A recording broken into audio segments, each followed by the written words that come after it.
Family Matters won't be seen tonight, so we can bring you a very special episode of The Gen X Files. Welcome to the Gen X Files. I'm Jim. I'm Adam. And today's show is all about The Serpent and the Rainbow. Voodoo. Hey, you know what's crazy? What's that? So, this takes place in Haiti, right? Correct. With Haitians. So there's this neat thing about Haiti. I didn't know. Apparently, according to J.D. Vance and just going right into this. Okay. And Ted Cruz, immigrants from Haiti, specifically in Ohio. Specifically Haitian immigrants in Ohio, are stealing pets and eating them. That's funny because that was the first thing I mentioned on my. Let's take it back. It's not true. It's absolutely not true. Absolutely, it's hugely racist and not true. The cops said there was no cases of this happening. The cops had to come out because of this ridiculous lie and be like, there's not even, they don't even know where it came from, this ridiculous racist bullshit.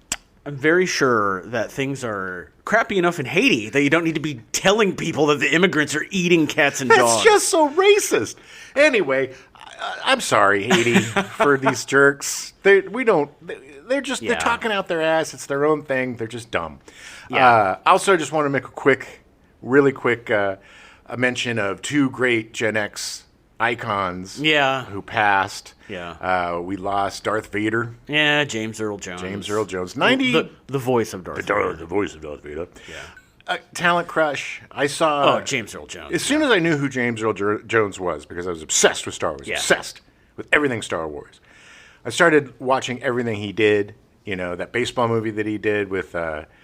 we talk about it all the time. Oh, yeah. Richard Pryor. And it's got the really long Exactly. title. So I'm not saying it. Just anything he did, he was just so remarkable. And the fact that the man with the greatest voice had a debilitating stutter. Yeah. And overcame that to become one of the greatest the greatest voice of our any generation. The most distinctive voice of generation. Is CNN. So I mean, for me, being younger Gen X, I mean, obviously Star Wars, but I really loved him in The Sandlot. Yes, because he was totally against type. He was this curmudgeonly old dude, and then of course, by the end, he's warm and cuddly, but he was so good in that movie, so commanding, such a presence, and for all intents and purposes, just a cuddly, sweet man. Amazing, up there with LeVar Burton and Mr. Rogers. He's just an amazing human being. And because of AI, better or worst, he will always be the voice of Darth Vader. Yeah, they're never. Yeah, he was one of the very first people that was like, "Yeah, do it. Pay me some money, use my voice, do the AI stuff, whatever." Which is great. And then the second one, any Gen Xer driving in the car with their folks, had to have heard Sergio Mendes. Oh, yeah. Brazil 66. Yes. I have my dad's record collection. My dad was a radio guy. I've got probably a dozen, maybe 15 Sergio Mendes records in there. Mm-hmm. Such an incredible sound. Defined a sound for the 60s and 70s. Oh, His stuff was used in all sorts of movie soundtracks. Oh, yeah. It's just fun, silly. Oh, it was great. It was like the Blake Edwards of music to me, or something. I don't know. I love Sergio Mendes. Sergio Mendes was great. It was great. So two just huge. So many parties we would throw on a vinyl of Sergio Mendes. It was so great. But part of our childhood died, and I just want to say R.I.P. to two great artists. So anyway, just want to mention that really quickly. Yeah. Well, funny, this actually ties in because I didn't know until the opening title card for this movie that the Serpent and the Rainbow referred to heaven and earth. Yeah. Heaven being the rainbow and earth being the serpent, and everything in between. So I guess you could say now that James Earl Jones and Sergio Mendes have gone off to the rainbow. You could say that. Look at me trying to desperately tie this in to the show that we're doing. I love you. Are the perfect segue man. Thank you. Johnny Segways, we call you. We ride a Segway. That's weird. I thought I had seen this movie before. I don't think I had. Yeah. We watched it. I think I'd seen the trailer a number of times. Yeah. So in my brain, 35 years later, I was like, yeah, I saw it. I'm not a huge fan of voodoo stuff. Right. Like, and not in any, like, I'm religious and it's crazy. Like, it just doesn't really interest me. Sure. No, I get it. You're not into that. You're not into mob stuff. There's certain things Mafia that just definitely, I'm just kind of like, aren't. whatever. I, on the other hand, I'm always fascinated. I'm not a spiritual person at all. Right. I'm like the opposite of that probably. But I'm fascinated by belief systems and religion and Yeah, I agree. and how it develops and voodoo and those types of religion that are really around death and rebirth and control is. It's like, how does that happen? And then all of the, medicine men always fascinated me because how do they find all these ingredients? And a lot of them probably, guys walking around just chewing on everything they could. They're just starting to feel something, Bob. Starting to feel something. They're scammers probably too. Oh, here, eat this berry. And you'll be pregnant. But it's just, So I, on the other hand, this stuff really fascinates me. And it's a goof movie or whatever, but I cannot remember a movie with a more immersive portrayal of Haiti, especially Haiti during the Duvalier times. The baby doc and Duvalier. And I really think it captured the chaos of that. Oh yeah, and the people, and it was fascinating to me them filming there during all this stuff happening. Yeah. Well, for a little while. Exactly.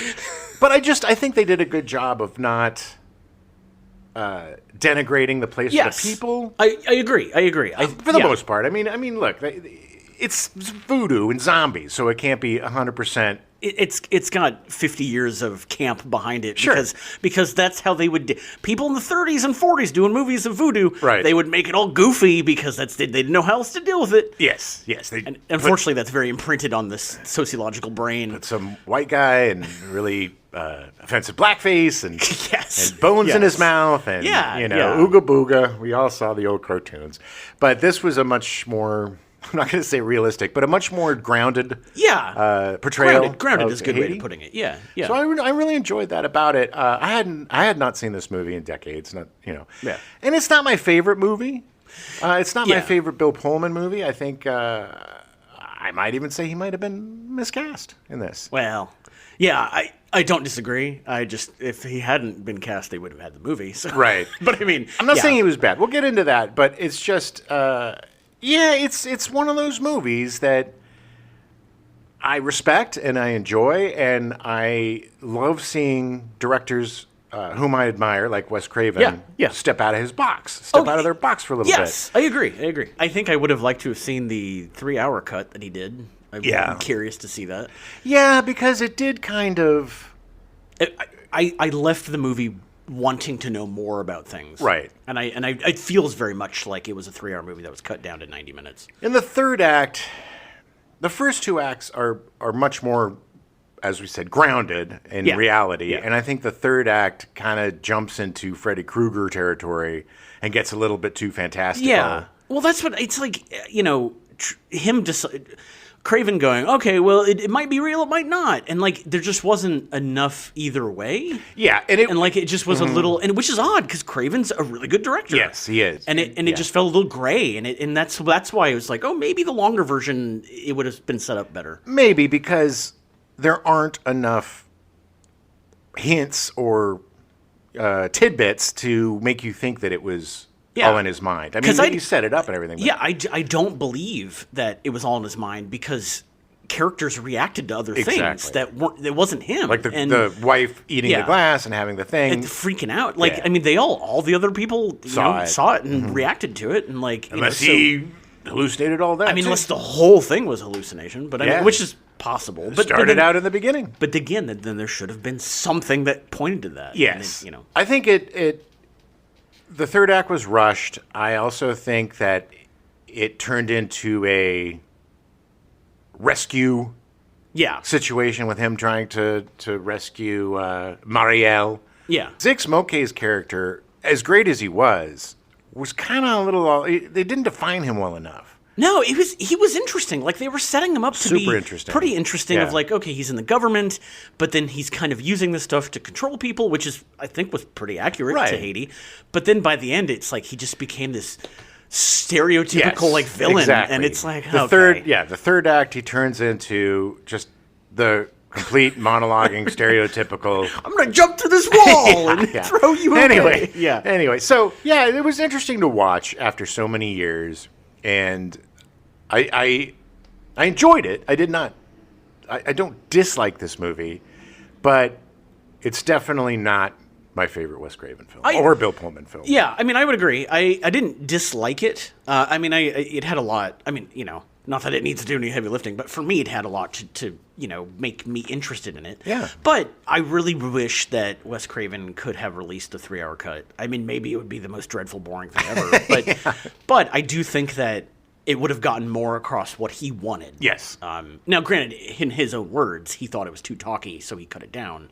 But I would like to have seen that because I feel like it needed more development. I think it was his insecurity that caused the third act to turn into Freddy Krueger territory, instead of maybe breaking it out into something a little more esoteric or a little bit more. Yeah. Because he definitely, I mean, he's exploring very similar themes as the Freddy Nightmare on Elm Street stuff. Yeah. Control, dreams and control and stuff like that. It's just a very different look at it. And I think you're right. I think it got to the point where he's like, well, this worked for that, so let's do that. Exactly. Yeah. All right, let's get into it. Anyway, let's get into it. Take yourself back to 1988. All right. In January, it's revealed that on December 23rd, 1987, Nikki Sixx, Motley Crue's bassist, had overdosed on heroin and was declared clinically dead for 2 minutes before a paramedic revived him with 2 syringes full of adrenaline. Good Lord. He's still alive today, by the way. He is still alive. He's made it through. They're all still alive. That adrenaline lasts for decades, baby. It's crazy. It's really crazy. They're all still alive. Yeah. Hey, Keith Richards, man, he's almost 90. That man has clinically been dead for 50 years. Also in January, the cargo ship Keon Sea deposits 4,000 tons of toxic waste in Haiti after wandering around the Atlantic for 16 months. I think that would make an amazing movie. I think so too. The whole wandering around with waste for 16 months. Where do we go with this? And then you and then you drop it off at Haiti. I think that would make you remember that movie Men Who Stare at Goats? Yeah. Oh yeah. Something like that. George Clooney. A really weird. Just the surrealism of traveling around on this boat of toxic waste for 16 months. 4,000 tons of toxic waste. What do you do? Yeah. I think that would be... that story fascinates me. And it shows a lot about Haiti and how their government was so screwed up. They were like, go ahead. Give us some money. So desperate for money. Yeah. January 1st, the Soviet Union begins its program of economic restructuring called Perestroika, with legislation initiated by Premier Mikhail Gorbachev. That was right after I left. Oh, really? Yeah. Did you go like, hey man, Perestroika, try it? Okay. I don't tell this story very often, but one night over vodka shots, old Mikhail and I was making fun of that thing on his head. He had a really good sense of humor. The birthmark? Yeah. Surprisingly, I had a fun sense of humor about it, and we're laughing and having fun. I'm like, this is great, man. Why can't we just do you and me? What we're doing here? Why don't we just do this with the U.S. and the Sovs? And he's like, I love the way you would breathe. And then next thing you know, Perestroika, baby. Oh my God! All right, well, you're welcome. February 5th, The Serpent and the Rainbow is released in theaters. Ooh. Okay, so The Serpent and the Rainbow starts with the book, The Serpent and the Rainbow, a Harvard scientist's astonishing journey into the secret societies of Haitian voodoo, zombies, and magic by Wade Davis, published in 1985. Editor should have cut down that title. Wade Davis is very full of himself. He's very full of himself. He has a 10-page title. Is there anything in the book, or is it just a title? No, it's literally the title is the entire, it's a running sentence. Yeah. Wade Davis holds degrees in anthropology and biology and earned his PhD in ethnobotany, all from Harvard University. That's really impressive. Yeah, it's a lot. I mean, that's a lot, and which should make him smarter than he is. In 1974, at age 20, Davis crossed the Darien Gap on foot in the company of the English author and amateur explorer Sebastian Snow. Do you know the Darien Gap? No. It's that wild zone in the south of Panama and the north of Colombia. Okay. It's maybe 60 miles of just completely undeveloped. Dense jungle. Dense jungle. Yeah. It's the only break in the Pan American Highway that runs from Prudhoe Bay in Alaska on the Arctic Ocean down to Ushuaia Argentina on the tip of South America, spanning more than 19,000 miles. That's odd. If they developed that 60 miles, you would be able to get from literally anywhere in North and South America. It's just too hard to develop. Yeah, it's not. They're starting now, because what'll happen is that people will emigrating will get up to the Darien Gap, and normally they would take boats around, but now because they're super poor, they're trying to get through. But there's like tribes that are murdering people, and like it's pretty nasty. Yeah, you don't hear about explorers like that anymore. No, they really don't. I mean, there's like guys that are going to the Titanic and stuff, but you don't hear but all the guys going to space, Jim. Well, whatever. You don't hear like guys named Singleton Bird going on an expedition through the jungles of Africa. No, they don't. They don't do that at all anymore. And we just discovered everything, and just nothing else to discover. Yeah, the last place is that Sentinel Island, and that's just because the natives there. It's off of India. Yeah. The natives there refuse to let anybody near. They just murder you as soon as you get on. Well, there was also that one tribe, I think, in the Amazon, where the missionary went to go. Missionary to them, and they ate him. No, that was the Sentinel. Oh, that was Sentinel? Yeah. Okay. There's a documentary on Hulu about it. Oh, wow. He was that kid was even more full of himself than Wade Davis. Yeah. Like, he was like, I can convert them, and they murdered him. Buddy, just keep whatever you believe. Keep it on your own. Yeah. That's cool. You don't need to push it on people. Yeah. Don't. It's I guarantee you, it's not God's work. No, I mean, if there's any proof to stop it. Getting eaten while trying to proselytize is kind of a good answer for you. If they really read the Bible, they would find out that it explicitly says not to do stuff like that. Well, according to you and God, Adam. The book, The Serpent and the Rainbow, presents the case of Clairvius Narcissa, a man who had been a zombie for 2 years, arguing that the zombification process was more likely the result of a complex interaction of tetrodotoxin, a powerful hallucinogenic plant called datura, and cultural forces and beliefs. Yeah. Those kind of drugs, those crazy hallucinogenic drugs, like the one he took in the beginning. Oh, yeah. In the Amazon. Wrestling with the invisible jaguar. Yes. and this, I would like to try them. Yeah. I'm just saying. I think I would like to try them. Just once. I'm not saying I ever did hallucinogenics, but if I did do hallucinogenics, I would have always had a great experience on them if I had done them. Yeah. So I'm thinking I would really enjoy them. I'm probably. Maybe not the zombie thing. That thing looks a little toxic. Especially because then they bury you. Right. Oh, my God. And nope. That is one of my greatest fear of dying would be to die by being burnt to death in the trunk of a car. Oh, God, that sounds awful. Yeah. I literally had never thought of it before, but now that you did, thank you. I appreciate that. I think about horrible ways to die all the time. But second to that would be buried alive. And I told you this yesterday. I had this weird experience as a kid where I was having a sleepover and I was in the foot of my sleeping bag and some kid sat on it and I was trapped. You couldn't get out. And I felt like forever. I couldn't breathe and it was so mushed into a ball. It was horrifying. Yeah. And it always stuck with me. I'm not claustrophobic, but it's hard for me to watch scenes where people are trapped in a coffin, buried. Yeah. Alive. And I will have to say this about this Trapped Alive. First time I've seen it done, no matches, no lighter. Yeah. He was off. in there. It was dark, and it was dark. Much more effective just listening to his terrified screams. Yeah, in the dark. Yeah. Really cool. But yeah, man, buried alive. Nope. Yeah, it's bad news. So according to the book, the assortment of ingredients in Haitian zombie powder include pufferfish, matter from a corpse. Specifically to Davis's adventure in Haiti, the Bokor, a Haitian shaman, crushed the skull of a deceased infant that had been dead for a month or two and added it to the poison. Also, freshly killed blue lizards, a large dried toad called Bufo marinus. That's a toxic toad. Yeah.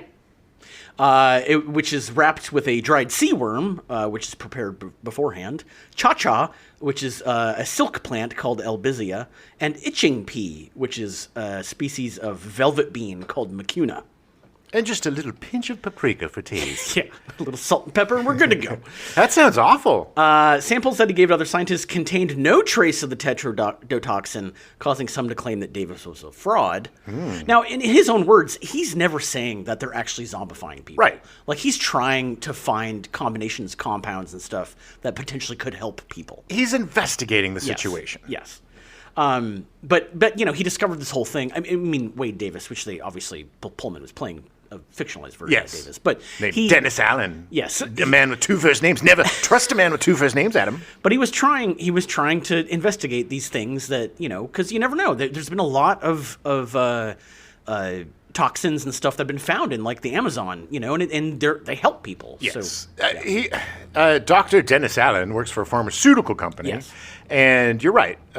You know, pharmaceutical companies are always looking for the next big drug. This seemed a little weird to me that they were going to use this zombie drug as an anesthetic, because it seemed like the selling points to this is you get the loss of control of anesthesia, but all of the pain and awareness it's still there. Not having anesthesia. Yeah, So to me, there is no benefit to that. No, it doesn't make any sense. And they did not explain that terribly well in the movie. No. I'm looking at you, Paul Guilfoyle. Yeah, I don't know. Because he even made a joke about how he's like, oh, they want to call it Zombafil or like zombie something. Zombatonin or something. Zomba something. Yeah. Zomblovid. I don't know. Nobody's taking a drug with the prefix zomb. Yeah. Yeah, I wonder where that came from. Unless it's like a sleeping, you know. Unless it's literally to kill somebody. Yes. And bring them back as your slave. So the rights to Davis's book were purchased by David Ladd, the son of actor Alan Ladd. Wade's condition was that Mel Gibson play himself and Peter Weir would direct. Okay. Pretty tall demands there. Yeah. Considering they were one of the most popular directors and actor at the... Yes. Neither would be involved in the production. Ladd approached Wes Craven with the book, and Craven was drawn in immediately. He didn't even read the screenplay before signing on. Big mistake. Well, but also, he does do a lot of his own work. I know. He liked the concept, and he's like, good enough for me. Craven hadn't made a movie since the release of Deadly Friend in 1986. I don't remember that one. I have to find this movie because it sounds fascinating. Deadly Friend was a sci-fi dark love story, a strange turn for Craven.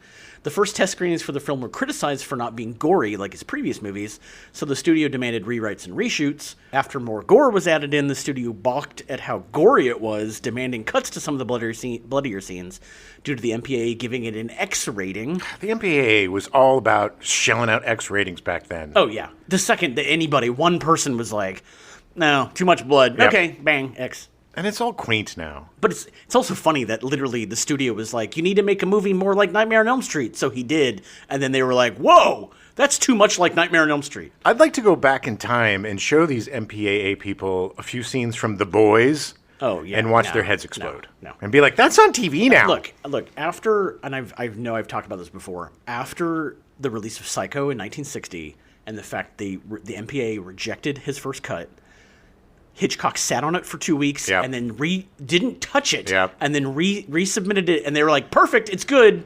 The MPA is a joke. Yeah, it's BS. Yeah. Sadly, Deadly Friend was a box office flop. The whole process left Craven feeling disappointed and was eager to get into some new material. Okay, so this is I think this is where I got confused. So, yeah, I think because the studio came down on him on this, I think the insecurity of this movie is what made him having some trepidation about being more, down to earth, not down to earth, but more of a realistic third act rather than a supernatural. Yeah. The screenplay for The Serpent and the Rainbow was written by Adam Rodman and Richard Maxwell. Rodman was the son of Howard Rodman, a journeyman TV series writer. Adam had only a couple of credits to his name before adapting the story of The Serpent and the Rainbow. He wrote an episode of Fame in 1984 and an episode of CBS School Break Special in 1985. Fame, I'm gonna live forever, everyone knowing my name, Fame. I watched that show. Yeah, I was too young at the time. so I didn't catch the fame train. Irene Cara, baby. Oh, yeah. Maxwell had only one credit to his name before writing the screenplay for The Serpent and the Rainbow. He co-wrote the screenplay for The Challenge in 1982, writing with John Sayles. Ooh. It was directed by John Frankenheimer. Wow. The Challenge was about, I don't know if you remember this movie. It was about a guy, a white guy, who's asked by an Asian dude to take a sword to him in Japan, I think. Oh. Or somewhere in Asia. And they're just like having a blood feud between the brothers, and he gets involved in it. And it looked okay. Sounds fun. Yeah. I love John Sayles. John Sayles is great. Of course, Craven, an accomplished writer in his own right, would change the screenplay for The Serpent and the Rainbow. It was his idea to make the entire third act a drug-induced nightmare, a subject that has fascinated Craven for years. See The Nightmare on Elm Street. Yeah, it wasn't a drug-induced nightmare. It didn't seem like There was no point where it suddenly seemed like he was going into a drug-induced nightmare. No, it just seemed like he woke up from the zombification and was trying to, Yeah. you know, the great part about it is you wake up from a zombification in the middle of a coup, you know, in the middle like of a revolution. A revolution, Yeah. yeah. That was really cool. But yeah, I mean, it didn't seem. It just.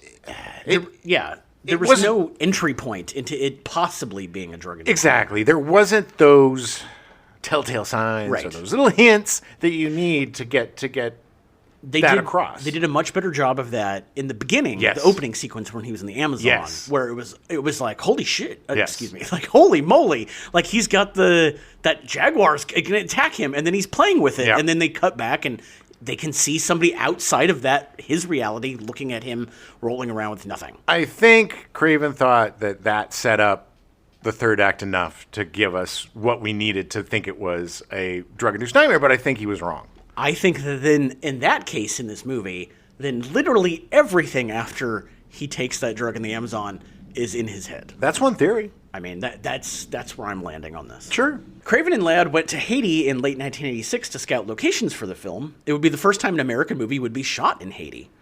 Crazy. Yeah, which is nuts. While there, Craven and Ladd were awoken in the middle of the night and taken to a party that turned out to be a voodoo ritual.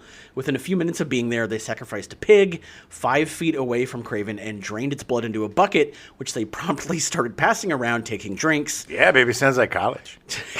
Craven was horrified that he'd have to drink the pig's blood, but the voodoo priest let them off the hook. Forget Yeah, it. I definitely got the impression from reading Craven talking about it that the guy was like totally pulled a prank on him. Probably. It was like, here. No, I'm just kidding. You don't have to do it. It's not even blood, it's Kool-Aid. We're not even Asian. So they cast Bill Pullman as Dr. Dennis Allen, the man with two first names. Dennis Allen. According to Craven, the lead character was the most difficult part to cast since they only budgeted $1.5 million for the role. It's not bad money for 88. Yeah. I mean, look, you're not going to get Gibson for 1.5. No. I mean, yeah, you're not going to get, but still. They asked, quote-unquote, everyone in Hollywood with no one taking. After an exhaustive search, Craven finally cast Bill Pullman. Pullman only had 3 credits to his name at this point. An episode of Cagney and Lacey in 1986. A very popular show. Ruthless People, also in 86, which was his feature debut. And our first of the Bill Pullman Month movies last week's episode. Yeah, listen to last week's episode, Ruthless People. And then Spaceballs in 1987, which was a modest hit but made people notice Pullman, which also listened to our Spaceballs episode for more on Spaceballs. Yes, he was great in that. He was great in that, but at the time when it came out, it was not huge. Right, I remember it wasn't. It also, it came out a little bit too late for the Star Wars parody thing. Yeah, I agree. And I love Spaceballs, but it's not Brooks' most clever movie. No, and it's not something that I would then turn around and go, hey, we should cast Bill Pullman in this That's movie. the thing, too. Yeah. By this movie and Ruthless People, I don't know what he played on Cagney and Lacey. I'm just going to assume a dummy.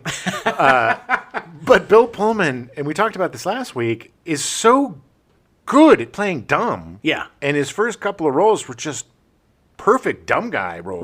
Right. That was my problem watching The Serpent and the Rainbow. Yeah. Was I'd only known Pullman from Ruthless People and Spaceballs. And I'm like, this guy? Yeah, This yeah. dope is going to play a doctor? Suddenly playing a heavy? Yeah. Like and when I watched it, I was like, okay, I still couldn't 100% get rid of my prejudice. Yeah. Watching it this time, I'm over the dumb guy stuff because he was not a dumb guy in right. this. I think the problem with this one is 80% of his performance is relegated to always being super surprised. Super reacting. Yes, and like super reacting. And I get it because a lot of times he's on drugs and stuff and it totally makes sense. But it's just, it's a very subtle performance and he's very quiet and he's very this and then he's crazy. Yeah, you know, I mean, it was, and it's not on him. I think his performance was fine. I just think it was a difficult ask for those of us who knew him from previous roles. Yeah, I agree. The Serpent and the Rainbow was his first top-billed movie. Newlywed, Bill Pullman's wife, Tamara Horwitz, was invited to be an extra and appears on screen as the blonde who pushes a long needle through a willing man's cheek. Ugh, I saw that. That was gross. It was gross. It was super gross. In addition to The Serpent and the Rainbow being released in 1988, Pullman also had 2 other movies released. He had a small part in Rocket Gibraltar, starring Burt Lancaster, Susie Miss Cameron, Patricia Clarkson, Francis Conroy, Sinead Cusack, John Glover, Kevin Spacey, and Macaulay Culkin in his film debut. I've never seen this movie. I'm sure I have. I'm sure it's Burt Lancaster. I remember it. I mean, it has great Francis Conroy, Patricia Clarkson, Kevin Spacey. It's got some great actors in it. Must have been one of Kevin Spacey's first. Yeah, very early. Yeah. Ugh. It's just sad. Every time I think about him, I just the crushing disappointment hits me all over again. It's just he's a creep. Yeah. He also had a small part in The Accidental Tourist, starring William Hurt, Kathleen Turner, and Gina Davis. Now I remember him from that. Yeah. And that movie was it was a really good movie. Yeah. It was nominated for a few Academy Awards, if I remember correctly. William Hurt was amazing. William Hurt's one of my favorite all-time actors. Yeah, he's just so underrated. The Yeah. guy is so solid. We're going to be doing Altered States with him coming it's gonna up. be so good. And that is one of the greatest performances. Yeah. It is absolute. That movie is. I can't. It's gonna be fun. We're going to do more on Bill Pullman next week, so pay attention when we come back with our final episode, Brain Dead. Yeah, we want to sprinkle the Pullman around the month rather than Yeah. just blowing our Pullman wad right at the beginning. Yeah, We're doing tantric Pullman. Yes. By the end of this month, we'll have talked about Bill Pullman more than anybody else. Oh, and in the Stepdad show, we're going to explode Pullman. We're going to finally have our release. Such an unlikely character to be. Okay. But I love Bill Pullman. I do too. Don't get me wrong. This is the origins of Bill Pullman. It is. And if you go to the origins of any actor, and Bill Pullman is an amazing actor, and he is just for the fact that he's had a 40-year career. Yeah. And, oh, yeah. And he is transformed into such a passionate, dramatic actor. Yeah. The series that he does, Sinner. The Sinner, yeah. Is a tour de force performance. Oh, yeah, he's great. So we may be poo-pooing him a little bit, but this is look, if we were looking at the beginnings of De Niro and Boxcar Bertha, Oh, yeah, you know what I of mean? course. It's not so. Yeah, And it's not to take anything away from No. his work in this stuff. I mean, it's just interesting to see Yes. the beginnings and see where he goes. Yeah, and this is his first leading role, and a risky first leading role for a guy. Oh yeah. you know? So and he has proven that he's grown as an actor. Yeah. Like over the 4 decades that he's been working. Oh, yeah. He just gets better and better and better. Yes, and that's not all the actors can do that. No, I'm looking at you, Al Pacino. But yeah, I mean, to continue to grow and improve as an actor, that's the mark of a true artist. Exactly. Kathy Tyson was cast as Dr. Marielle Duchamp. Oh, such a crush. She's so pretty. I remember seeing her in Mona Lisa and just being who's that beauty? Her film debut was in Mona Lisa in 1986 as Simone, an elegant prostitute, a performance which brought her nominations from the BAFTAs, the Golden Globes, and a win from the Los Angeles Film Critics Association for Best Supporting Actress. It was also the film that brought us Bob Hoskins. Oh, yeah. Was it his first? It was the one I first remember. The first you remember it from. It was also his first one of big. his first American movies. Because I think his he had first done starring role, too, I think. Yeah.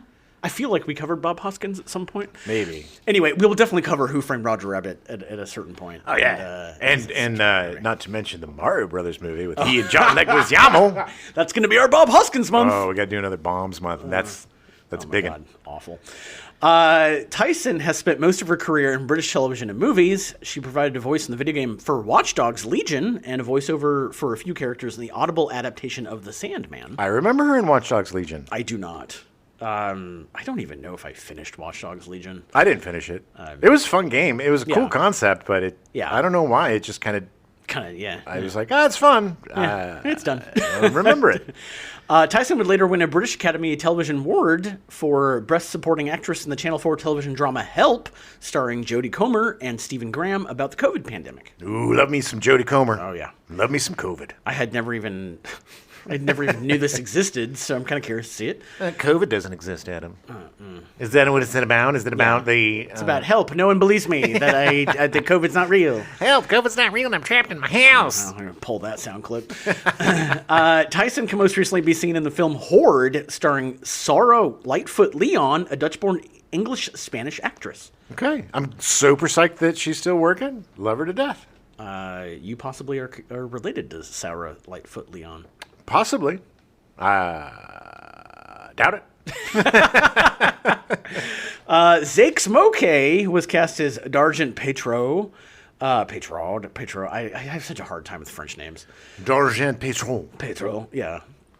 The character Moke portrayed in The Serpent and the Rainbow was loosely based on Luckner Cambron, who was the commander of the Tonton Macoute, the secret police under the Duvalier dynasty in Haiti. Holy shit, dude. The Tonton Macoute is one of the most diabolical organizations. You know what's funny? I was doing the research for this, and I was like, I don't know about any of this. And then I saw Tonton Macoute, and something triggered my brain from when I was like 5. Yeah. And I was like, oh my God, that's them. Yeah. Yeah. Yeah, they were Ruthless. nasty and mean. Ooh, bad. More on the Duvaliers later. Moke was born in Johannesburg, South Africa, moved to the United Kingdom in 1961, and then to the United States in 1969. I love him. I was such a big fan. Again, talent crush. I saw him in this. Master Harold and the Boys. He was just in a ton of stuff. And Cry Freedom, which he was brilliant in. And it's just, I remember seeing this dude and being like, I saw him as a good guy first, I think. Because he was like very smiley, very good guy. Yeah, yeah. And again, seeing him as a bad guy. But he was so good in that. Well, there was that hint of charm in the character, which makes the bad guy so much better when there's just a bit of likability to him. Yeah. Until he puts a spike through your sack. Yeah. Moke is well known for working with playwright Athol Fugard. They worked together on the play Master Harold and the Boys, for which Moke won the 1982 Tony Award for Best Featured Actor in a Play. The play was filmed for television in 1985 with Moke and Matthew Broderick. Yeah, I remember watching that. I don't think I've ever seen it. His early film roles included Darling in 1965 as a guest at a wild party, and The Comedians in 1967, starring Richard Burton and Elizabeth Taylor. Richard Burton, one of the greatest drunks in all of Hollywood history. He's so good. His major films are split between anti-apartheid films such as Cry Freedom in 1987 and A Dry White Season in 1989. That period of time, man, apartheid, it wasn't that long ago. No, it wasn't that long ago. It was basically, in modern times in South Africa, there was a class system, and white people were upper class and black people were not. Yeah. And it was treated horribly. It was a small white minority that was controlling the entire country. Yeah, and controlling it in a very very awful way. There's all these concerts and stuff. If you don't know what apartheid was, look it up. It's definitely worth a look so we don't do it again. Yeah. He was also in cult horror films such as The Island in 1980, Dust Devil in 1993, and Vampire in Brooklyn in 95, which was also directed by Wes Craven. Island is a guilty pleasure of mine. I've never seen that. Oh, I love that movie. It is so creeps. Vampire in Brooklyn is not a good movie. That was when poor Eddie Murphy was just trying to throw shit against the wall and seeing what sticks, and nothing was sticking. On television, he has been a guest actor in miniseries such as The West Wing, Starsky and Hutch, Danger Man, The X-Files, Oz, Monk, A Different World, and Knight Rider. In later years, Moke worked as a theater director for American companies, including the Nevada Shakespeare Company. Moke died from complications of a stroke on September 11th, 2009 in Las Vegas. Oh, yeah. So sad. Paul Winfield was cast as Lucien Celine. So good. I love me some Paul Winfield. So good.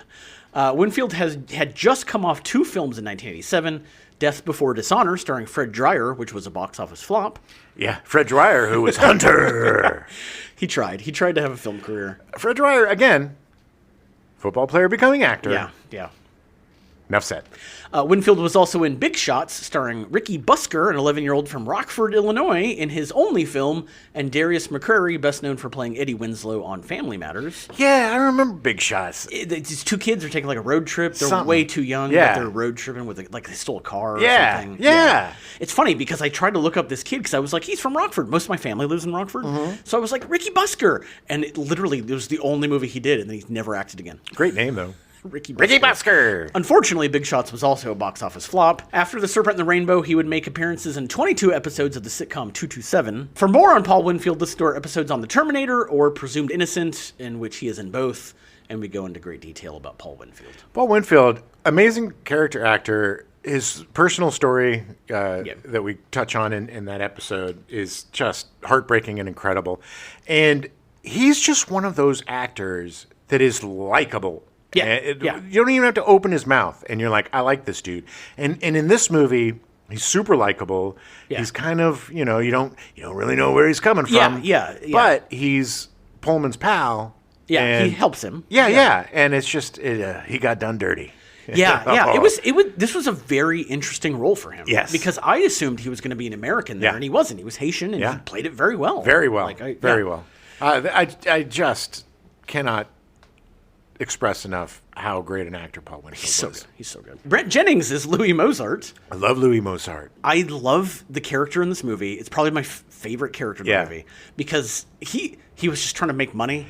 And then it was like, well, actually, this stuff's real. Yeah. By the way. He was the most interesting character because he had a bit of growth. Yeah. And the relationship between he and Dennis Allen was so organic and natural. At first he's just like, what's your powder? And then Pullman's not an idiot. No, they played off each other so well. So well. And then once Mozart realizes he's not an idiot, that's when he's like, okay, now we can do business. Now let's go do the 10-minute montage of us making the powder so you die and come back. It bonded them. Yeah, they became pals. It was good. And I love the scars. I always love when there is very discernible features on a character, but they never mention why. Yeah. It's just like, this guy has a history. Like Gorbachev in The Birthmark. Yeah, until you asked him and then ruined everything. To bring it back, yeah. He showed up on so many different things. Jennings made his feature film debut in Brubaker in 1980, starring Robert Redford. It's a great movie about prison. Yeah. He's also appeared in Witness in 1985, Red Heat in 88, Another 48 Hours in 1990. Yeah, I remember him in that. Moneyball in 2011, and Go for Sisters in 2013, which was written and directed by John Sayles. Nice. A movie that I did not know existed until right now. He also made some TV appearances. He was in 3 episodes of Miami Vice as T-Bone. Yes. You remember T-Bone. 2 episodes of Hill Street Blues, and 3 episodes of Hunter. With Fred Dwyer. Starring Fred Dwyer. He can now be seen on the CW show All American, which I literally had just heard of, but apparently has been running for 6 seasons. What? There's a show called All American about football players. I was going to say, is it about football? It's high school football players, which has been running for 6 seasons on the CW, which also, the CW still exists. I did not know that. Conrad Roberts was cast as Christophe Durand. He was the first guy who, the reason that Alan went down there at all, because he supposedly was dead but then came back. Yes. Conrad Roberts began his career in March 1968 when he was cast as Edward Stark on the series The Doctors, appearing in over 100 episodes of the series. Almost a year before I was born. That's actually really impressive. 100 episodes on a TV show. Especially being an African-American actor at that time. Yeah. For the late 60s, that's impressive. He would appear in Up the Sandbox from Irvin Kershner in 1972, starring Barbra Streisand. Okay.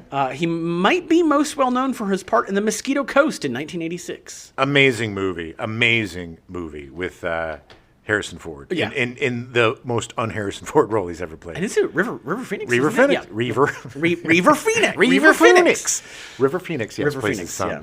It's a great movie. That's why River Phoenix was cast as the young Indy, is because they worked on that. Because they worked together on that. Yeah. In 1989, he played Commissioner Henry Williford in 2 episodes of Miami Vice. Nice. That was much later on when the show was in its 8th or 9th season, I believe. Yeah, I don't even know if Croc and Tubbs were on.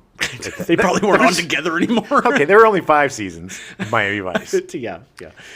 He most recently appeared in A Wrinkle in Time in 2018. Nice, he's still alive. He's still alive. He's still doing stuff. He just hasn't done anything in a while. He's up there. But he was great in this movie. Amazing. He did a great job. It's such a hard role, too, because what I loved about that character and what I thought was really interesting is that he still thought he was dead. So he was living in the graveyard. And that's, you know. It was so creepy when they were like, well, he's not there. And then they have that huge fight. And then he turns around and, whoa, there's Christoph. Yeah. And it was fascinating. And he played it so convincingly. Yeah. And it was a heart-wrenching part, you know? Yeah. Baja Jola was cast as Lieutenant Gaston. Oh, Baja Jola. Also one of my favorite characters in the movie. With his big old sides? Yeah. Those weird beard cuttings. Yeah. I don't understand. Waving his gun around. So constantly that gun. Constantly. Oh, he loved his gun. Like, you literally brought him on board a plane with the gun, pointing at his face and was like, don't move, and then slowly backed away. Not only pointed at his face, but once he sat down and pointed at his face, cocked it. Yeah, that's true. Cocked back the hammer. I kept waiting for the camera, like, panned following him go down. I kept waiting to hear a pew, and it's just like, sorry. Or at least a stewardess being like, sir, you can't have your gun pointed at one of our passengers. Well, welcome to Haiti. Oh, I forgot we were in Haiti. So Carry on. Shola's breakout role was as Leon Isaac Kennedy's cellmate, the villainous half-dead Johnson in the 1979 movie Penitentiary. Yes. Do you remember Penitentiary? Oh, yeah. He was married to the most beautiful woman, Jane Kennedy. I had such a crush on her. I think she was in Penitentiary as well. Maybe. I don't think I've ever seen this. Boxing movie, I believe. Yeah. Well, I mean, boxers in prison. Yeah. Yes. Yeah. Yeah, because that was the thing. I think they end up having to fight each other at the end. Something. It's been a long time since I've seen it, but I just remember. I really only remember him because of how much I loved his wife. Oh, Jane Kennedy was one of my major crushes. Okay. Problematic. Okay. Jola also appeared in Night Shift in 1982, directed by Ron Howard. Yes. I haven't seen that in so long. I think he played a pimp, but it was. But so did Ron. So did Fonzie. So, but yeah, God, I love that movie. He's such a good actor. In 1988, along with Serpent and the Rainbow, he also appeared in Mississippi Burning as Agent Monk. Yes, we covered Mississippi Burning as well. And he was that badass MFer who they called in, and he was just like, "Here I am. I'm doing this. I'm going to castrate you." Yeah. I think they brought him in to be like, literally I'm taking your balls. Yeah. And it was just like. He's so good. He's so intimidating. So intense all the time. He is so intimidating. He is a powerhouse. Yeah. In 1991, he appeared in A Rage in Harlem with Danny Glover. Yeah. And also had a bit part in The Last Boy Scout. Yeah.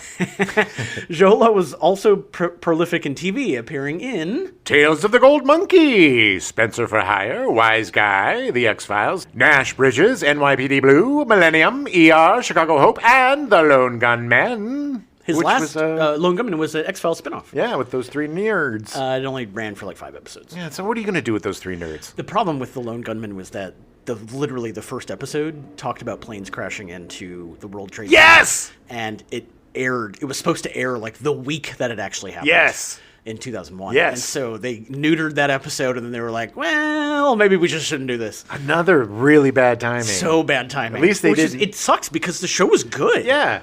But at least they didn't do the top dog and be like, F it, we're putting it out anyway. Here it goes. Screw everybody's feelings. Yeah.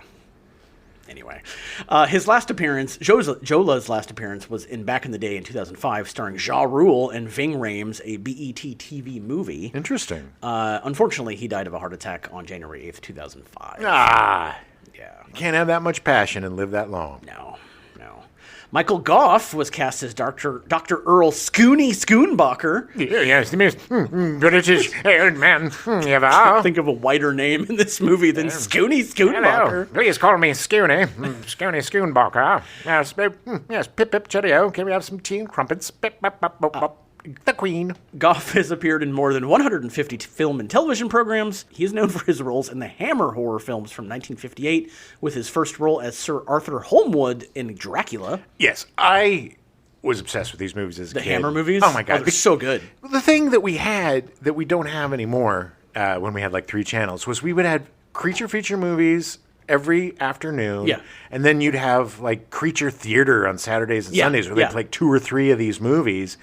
And I loved the Hammer films. They were so gothic and over the top. Oh, and yeah. they always starred like Christopher Lee or, Yes. or Count Dooku. Is that Christopher Lee? That is Christopher Lee. Oh, wow. So it's the same guy. Wait, I think it's Christopher Lee. But- now I'm second guessing myself. But they were just these over-the-top English, gothic, crazy, weird, fun with the Hammer horror films. Over the top. Oh, my God. But If you're a- so fun. Yes. So fun. If you're a fan of horror and you haven't watched the old Hammer films, they're so good. I'm sure they're probably on Shudder. The late 50s ones are really good, but when you get into the 60s Yeah. is when they get so goofy and over Weird. the top. It's oh, my so God. good. Oh, God. Yeah. I think I'm going to go watch a Hammer film today. You should. I'm sure. God knows, Tubi and all these freebie Yeah. type things probably have all of them. Which is the perfect way to watch it because then it's like, watch it on watch it Saturday on afternoon TV, with the commercials. He's more well known to Gen Xers for his recurring role as Alfred Pennyworth from 89 to 97 in the 4 Batman films directed by Tim Burton and Joel Schumacher. He physically changed so much Yeah. between this movie and that movie.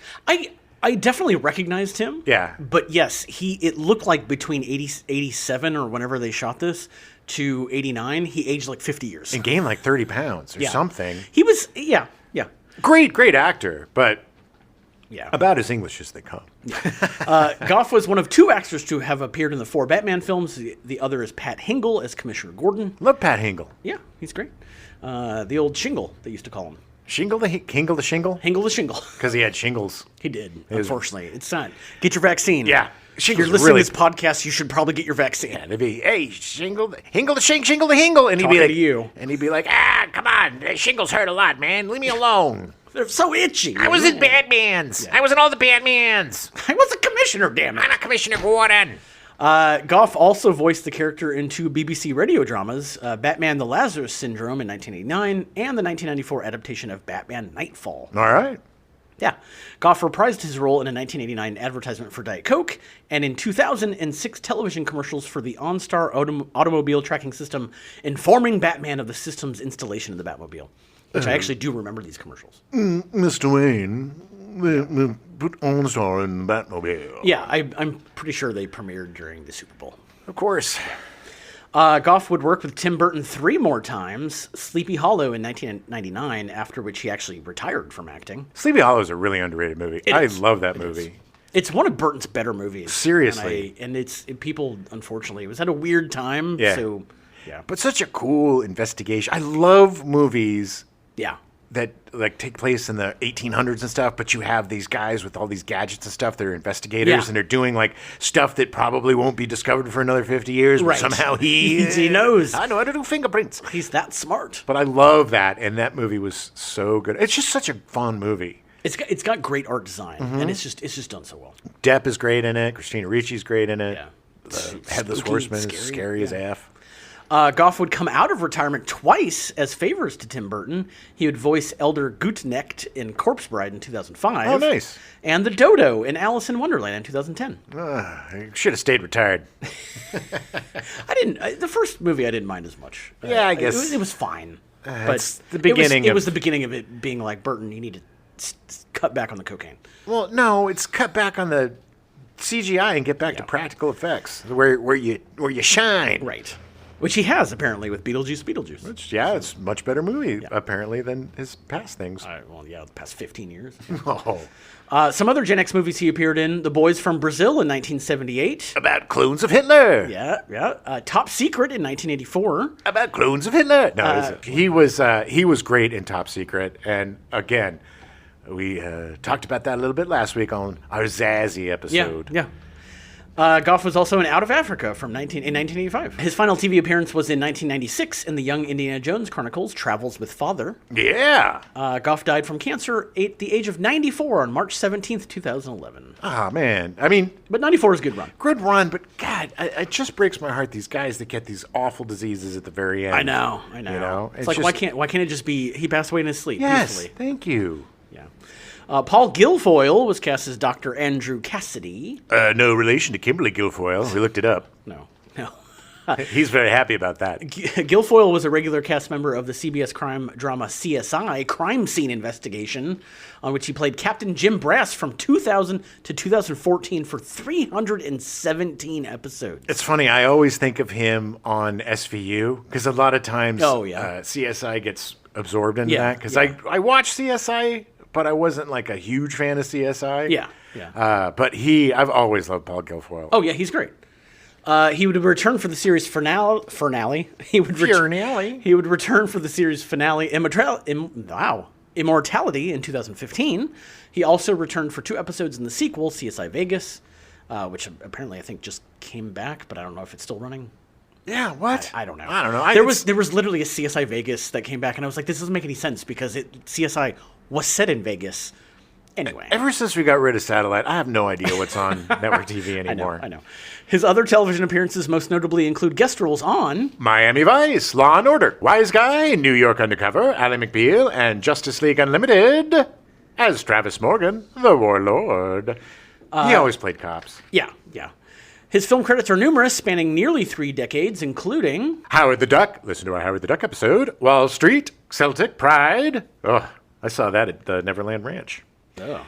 Beverly Hills Cop 2, Quiz Show, Final Analysis, Hoffa, Mrs. Doubtfire, Air Force One, Striptease, Amistad, The Negotiator, Extreme Measures, Session 9, Primary Colors, and LA Confidential. Session 9, if you haven't seen it, is such a great horror movie. Yeah. Oh my God. It's a good psychological thriller. Very it's really liminal kind of spacey, the stuff that we love. And also, I totally remember him on Air Force One. Wasn't he like the vice president? I remember him being in the cabinet with Glenn Close. I'm pretty sure. I mean, he is one of those character actors that has the most recognizable face. Oh, yeah. Like, immediately, it's just like, oh, it's that guy. Always playing a person of authority, like a cop or a politician or something. He's just got that vibe. Great actor. He's still a workhorse, most recently appearing in What We Find on the Road, a road trip movie. Cool. It's with younger actors. I think he's the guy who sends them off on the road trip. Oh, okay. Arthur the King, the Mark Wahlberg dog movie. Man, it's like, I don't even think the dog could save that for me. I look at the trailers. I'm like, no, thanks. No, thanks, Mark Wahlberg. I'm going to pass again. Most recently, he was on 2 episodes of Evil. Yes, he was, and he was great on that. Yeah, he's always good. He's always good. Evil is a great show. Unfortunately, it was canceled. Just want to give a quick shout out every time we mention it to our good friend Marty Matulis, who played all the monsters and was incredible on that show. It was funny. I was in Pittsburgh for 4th of July, and I mentioned to a friend because a friend of a friend. She was there, and she was like, "I love Evil," and I was like, "Oh, funny story." My friend Marty played all the characters. She was like, all of them? I was like, yeah. There's a great sequence where like they're all kind of like coming out of something or whatever. And she was like, I can't believe you played all of them. And I was like, yeah, that's, Marty's great. He was also in one of the Star Wars shows playing a pirate. Oh, The Mandalorian. The Mandalorian, and I think his character's coming back on that Jude Law show. And he's a great guy. He's a great dude. He deserves all the success. Yes, he does.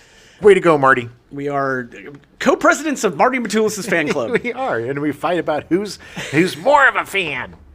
Day Young was cast as Deborah Cassidy. This would be Guilfoyle's wife in the movie. Right, the one that chews glass. Who freaks out when they're having their dinner party. Oh, yeah. Although having appeared in over 100 movies and television shows, she's perhaps best known for her role as the nasty saleswoman who refuses to help Julia Roberts in Pretty Woman. Yes. Oh, my God. So mean. She probably got so much shit from that. Oh, I know. Years. It was like a one-day shoot for her, and that's forever. Everybody's like, oh, you're that asshole. She's a meme for the rest of her life. Yeah. She also appeared in Rock and Roll High School, Shake, Rattle, and Roll, Strange Behavior, Spaceballs, The Running Man, Spontaneous Combustion, Pretty Woman, Executive Decision, Back on the USSR, No Place to Hide, Conflicts of Interest, National Lampoon's Barely Legal, and Flicka. She also appeared in 3 Star Trek shows, The Next Generation, Deep Space Nine, and Enterprise. Nice. She most recently can be seen in Ant-Man and the Wasp, Quantumania. Yeah, she was one of the weirdos down in the thing, right? Yeah, down in the weird quantum world. Well, good for her. I'm glad that Dee is still working. She had one scene in this movie, and she ran with it. She stuck out. It was great, too. It was a really great scene. It was scary. It was totally... It was so out of nowhere. Yeah. It was like, that was the moment when it was like, well, okay, is this really happening? Right. But then they all reacted, and it was like, okay. Yeah. But, like, I imagined it was in his head, because I was like, you're not in Haiti anymore, man. Yeah. But it could... I mean, he saw the He saw the Jaguar, so maybe he. It was saw all the a stuff. dream. I don't It know. was all a F you, Wes dream. Craven. You got to be a little bit more. You got to pick it. You got to Yeah. put it in. A little more black and white, man. Not even black and white. Just a little bit more. Nothing is not called subtlety. It's called nothing. Craven and crew arrived in Haiti to start shooting on March 9th of 1987. Ooh, right before my birthday. The plan was to shoot there for 30 days. Upon arriving, Craven arranged to have the production blessed by a Bokor, the voodoo priest. Nice. By the second day of production, everyone except Craven had become very ill with nausea, vomiting, and dizziness. Time to get your money back from that voodoo priest. Somehow, Craven managed to escape the ill fate. Yeah. Suspicious. Yeah. Supposedly, the voodoo atmosphere affected some crew members to the point where they couldn't work. Weird. Crew were having vivid hallucinations, some more serious than others. Craven said, People were having wild hallucinations. One person went completely mad after talking to a magician and had to be shipped back to the United States. He snapped out of it 5 days later. yeah, the person who was driven mad was Richard Maxwell, the writer who had arrived in Haiti to do script rewrites. I'm thinking they were putting something in their food, or they were putting something in their drinks. Or it was just like mass hysteria because of what was going Possibly. on. It's like with fentanyl. When the cops are exposed, quoties, to fentanyl, and they all pass out, they're having panic attacks. Right. They're not actually being exposed because that's not how pills work. Right. They don't create a cloud of Right. effective Right. drug. Yes, that's not how it works. Maxwell had met with the Bokor to do some research and then woke up 5 days later in the States, not remembering anything about the last 5 days. Weird. That is weird. Bill Pullman claimed to have seen a green cow with television screens for eyes. Okay. Another crew member mentioned seeing a long-dead general on horseback. The general approached the crew member and pleaded with him to give him the color blue. They were totally drugged. They were drugged. They were all drugged. I am sorry, but they're drugging these. The Haitians are effing with the crew. Of seeing a dead person and him going, "Can you give me some blue? What? Give me some blue." I don't know what you're talking about. I said blue. Just give it to me. I just want it to stop. Just make it stop. More respect for Paul Winfield because he didn't believe any of it, claiming that the locals who could put themselves in trances were all very well-trained actors. Yeah. I bet Paul Winfield did not get sick. Craven had secured the cooperation of the Haitian government and the Department of Culture, with a local militia providing them protection. This whole thing just seems absolutely nuts. At a certain point, I would be a producer and I'd be like, what in the hell are we doing? Exactly. This seems like a terrible idea. We don't have the money for this. What is going on? Haiti was under a huge political shift after 29 years of dictatorship from Papa Doc Duvalier and his son, Baby Doc Duvalier. They could have done that in a more chaotic state. Oh, no. Man. No. Yeah. This was a powder keg Yeah. that had been building up and building up for decades, and it was moments from exploding. And that's where they are. It's insane. Yeah. Both men, Papa Doc and Baby Doc, were brutal dictators who killed an estimated 60,000 Haitians under the 29-year rule. Monsters. That was approximately about 2% of the population. They Monsters. murdered. Yeah. Swine flu destroyed the pig population in the late 70s, and Haiti's economy began to collapse. Man, Haiti was just one bad stroke of luck after it just another. got worse and worse. The opposition became more vocal, bolstered by a visit to the country by Pope John Paul II in 1983, who publicly lambasted the president. All right. Demonstrations occurred in Gonaives in 1985, which then spread across the country. Under pressure from the United States, Duvalier left the country for France in February of 1986. Yeah, they're like, either you leave or you dead. Yeah. Following Duvalier's departure, Army leader General Henry Namphy headed a new national governing council. Always a good... It's always good when the military takes over. Now, granted, it was a council, so it wasn't just one person. The council consisted of 5 members, 3 from the military and 2 civilians. One of the civilian members resigned from the council less than 2 months after it was formed, and the 3 military members were forced to resign soon after. All right. A lot of conflict happening. The first National Council was officially dissolved on March 20th, 1987, just 11 days into the production. Good Lord. And just one day after my birthday. Yeah, seriously. Why? That's how they celebrate your birthday in Haiti. I do, by revolution. I'm very flattered. I'm Thank revolting. You don't have to do this for me, guys. So the production provided thousands of jobs for extras in Haiti. In the middle of the shoot, they went on strike, demanding more money. Good for them. They surrounded the entire company and started throwing stones at them. That's a little much. Producers quickly negotiated higher pay and peace was restored, but it became painfully obvious that shooting in Haiti was going to be too dangerous. You think? To the point where the Department of Culture literally was like, we can't protect you anymore. Good Lord. The cast and crew left the country the next day. They would shoot the remaining 8 weeks in the Dominican Republic.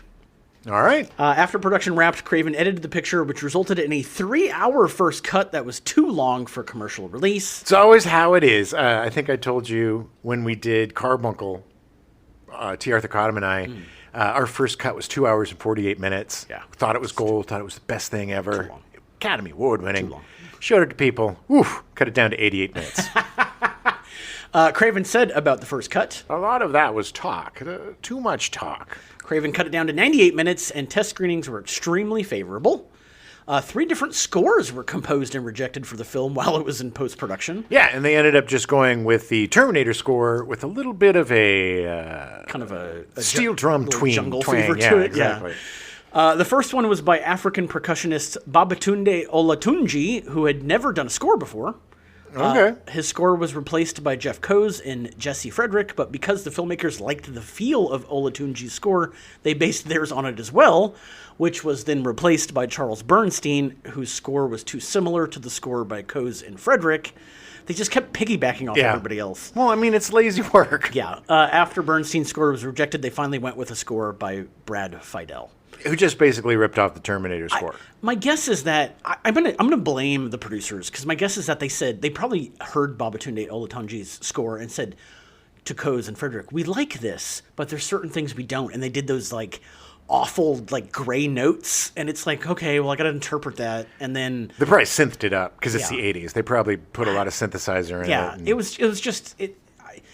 I don't think the producers really knew what they wanted.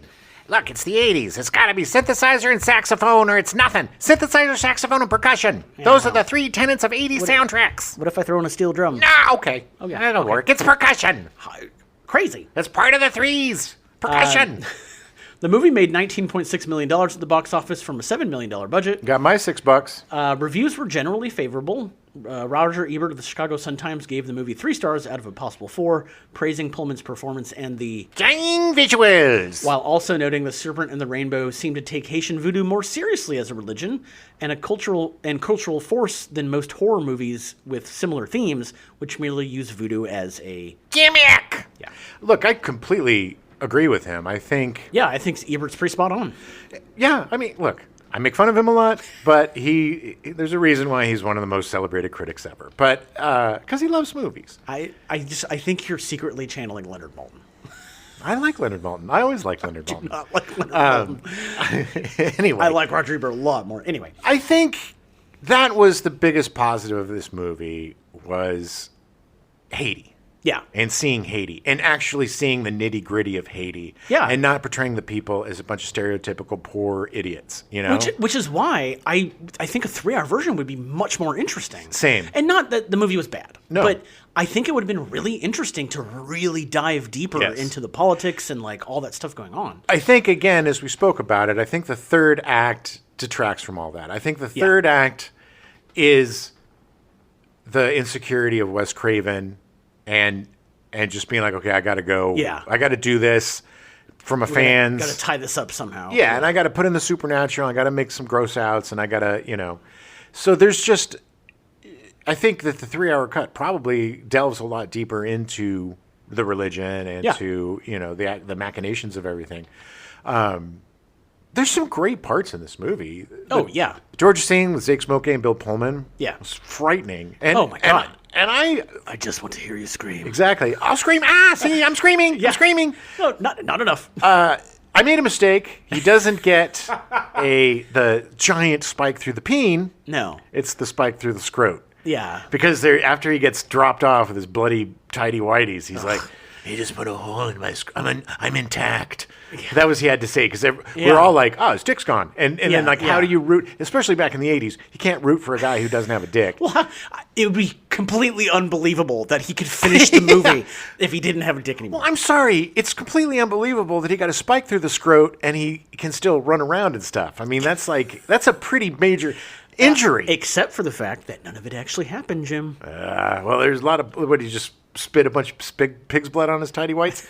No, none of that actually happened. It's just, there's great characters, there's great acting, there's 2/3 of a very interesting movie, and then a third that's fine but a cliche. Yeah. It is a good performance by Bill Pullman. It really is. Yeah. And no, it is. It really is. Watching it again with the knowledge of his career over the past 40 years, it's a much better performance to me than when I saw it after watching him play a bunch of dummies. Yes, and watching him with some great actors and the way he can play off of them. Mm-hmm. I mean, Kathy Tyson and the guy who plays Mozart, like they're really good actors. Yeah. And like it's even though Bill Pullman's obviously very green still, like he plays off them so well. Yeah, and he's very subtle. He's the arrogance that he played was great. The arrogance of the white doctor coming in to buy the medicine, I'll give you $500 and we're going to make $1 billion. I'll tell your name. And then the fact that all of that is destroyed when Zakes takes him into the torture room. Yeah. And he's like, I'm just a guy I'll get out of here. I'll do whatever you want. That was perfect. What's hard for me was him going back. Like, I get that he had feelings for Kathy Tyson and everything, but I'm sorry, dude. After everything that I'd been through, there's no effing way. Well, now, although granted, I mean, we did have Day Young freak out, eat the glass, and like something had to happen, right? But he would have been haunted if he didn't go back. Like he would have been. There was something that Zakes got into his mind. He was going to be controlled. Yeah, Zakes essentially had his spirit, right? His soul, his soul. Because Zakes was a soul stealer. He was, and that was and that's the thing. It's like at the beginning, they're like Michael Goff is like, oh, maybe we'll find a place for the soul. Yeah, and then Bill Pullman's like, there is no soul. It's just all it's between is the head and the heart. And then he realizes that there is a soul. He is wrong, and he's got to save his own soul. And so there's all that going on, but it's just kind of truncated and simplistic. Yeah. In the last act. And I think truncated is a good way of putting it, because I think even if it had another like 20 minutes of explanation and diving deeper into this, I think it would have been good. Yeah. Because the movie moves along really well. I would also like to have seen just a few scenes of Zakes and the bad guys kind of plotting or together, talking, just kind of to get a sense of who they are, more of a humanity to them, to make them even scarier. Yeah. Because it's always the scariest guys are the unpredictable guys. Right. Right. My stepdad was a monster, but he could also be a sweetheart, which made him even worse. Right. That makes it even worse. So it's like that kind of thing. They could have used that a little bit. But, look, I love when directors take a swing. Yeah. And this was a definite swing for Wes Craven, and I think it was ultimately a successful swing. I think it could have been. I'll give it a B-. I would say the one thing I would do to fix this in my mind is at the end of the credits have him wake back up in the Amazon, and it was all part of the trip. That would have been cool. It would have been cool, but But it also would have been like kind of an FU, devalued everything about Haiti. That's a very tricky thing to do. Not everybody is Newhart. No. Or St. Elsewhere. Although St. Elsewhere, that ending pissed so many people off. Oh my God. But yeah, it was, if you like Bill Pullman, if you like Wes Craven, if you're into voodoo stuff or horror movies, this is a great afternoon, have a beer, watch a movie. Yeah. Yeah. It's there's some great scenes. Great visuals. Yeah. Really interesting stuff. All right. Well, we'll be back next week. We're gonna be back with Brain Dead. It's gonna be fun. Yeah, man. And when you go to Haiti, make sure you don't get a spike through the sack. Ouch. I'm looking at you, Paul Guilfoyle. Burt Lancaster, Susie and Miss Cameron, Patrick Jesus, yeah. Burt Lancaster, Susie and Miss Cameron, Patricia Clarkson, Nass Bridges.